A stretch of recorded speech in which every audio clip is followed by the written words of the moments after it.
guys, perkenalkan kami dari kelompok 4. Kami akan mempresentasikan tentang kepemimpinan. Dan di sini ada anggota kelompok kami. Seperti apa sih kepemimpinan itu? Mari kita simak sampai selesai. Apa sih itu kepemimpinan? Sebelum kita masuk ke pengertian kepemimpinan, pertama kita harus ketahui dulu apa itu pemimpin. Pemimpin itu seseorang yang berada dalam kelompok sebagai pemberi tugas atau sebagai pengarah dan mengkoordinasikan kegiatan kelompok yang relevan, serta dia sebagai penanggung jawab utamanya.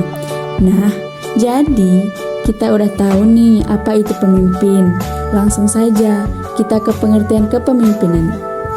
Kepemimpinan adalah kemampuan memberikan pengarahan dan koordinasi kepada bawahan dalam mencapai tujuan organisasi, serta kesediaan untuk menjadi penanggung jawab utama dalam kegiatan kelompok yang dipimpinnya.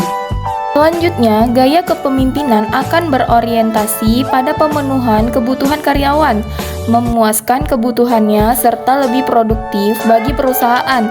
Prinsip kepemimpinan yang mendasar adalah karena orang-orang cenderung mengikuti mereka yang dipandang sebagai sarana memuaskan tujuan pribadi mereka, sehingga makin paham manajer akan hal-hal memotivasi bawahannya.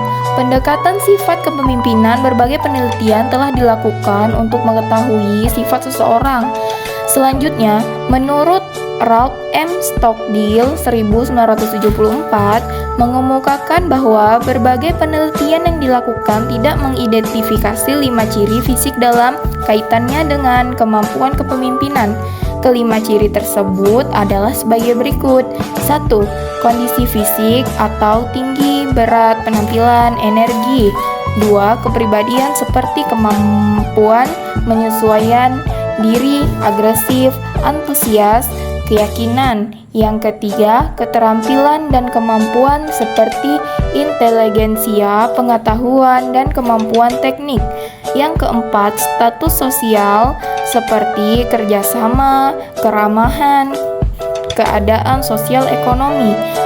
Yang kelima, orientasi pada tugas, dorongan berprestasi, ketekunan, dan inisiatif. Gaya kepemimpinan atau perilaku kepemimpinan diidentifikasikan dari apa yang dikerjakan pemimpin. Dari apa yang dikerjakannya dapat dianalisa tentang gaya atau perilakunya. Selanjutnya, gaya kepemimpinan menurut Franklin. Franklin mungkin merujuk pada Franklin Roosevelt, Presiden Amerika Serikat yang menjabat selama 4 periode, dari tahun 1933 hingga 1945. Gaya kepemimpinan yang diterapkan oleh Roosevelt dikenal sebagai kepemimpinan transformasional. Gaya kepemimpinan ini mencakup kemampuan untuk memotivasi dan menginspirasi orang lain, membangun hubungan yang kuat dengan para bawahan, serta memiliki visi yang jelas untuk masa depan. Roosevelt juga dikenal karena kemampuannya dalam menghadapi krisis dan mengambil keputusan yang tegas dalam situasi yang sulit. Selanjutnya, hubungan pemimpin dan anggotanya.